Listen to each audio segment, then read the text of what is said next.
اے پیغمبر صلی اللہ علیہ وآلہ وسلم، ہم نے تمہارے لیے تمہاری بیویاں جن کو تم نے ان کے مہر دے دیے ہیں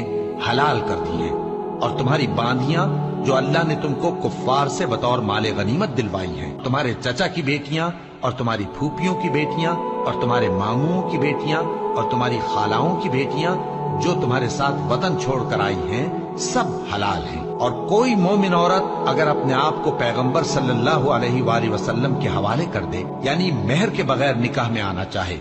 بشرطے کہ پیغمبر صلی اللہ علیہ وآلہ وسلم بھی اس سے نکاح کرنا چاہے، وہ بھی حلال ہے۔ لیکن یہ اجازت اے نبی صلی اللہ علیہ وآلہ وسلم خاص تم ہی کو ہے، سب مسلمانوں کو نہیں۔ ہم نے ان کی بیویوں اور باندیوں کے بارے میں جو مہر واجب الادا مقرر کر دیا ہے ہم کو معلوم ہے۔ یہ اس لیے کیا گیا ہے کہ تم پر کسی طرح کی تنگی نہ رہے۔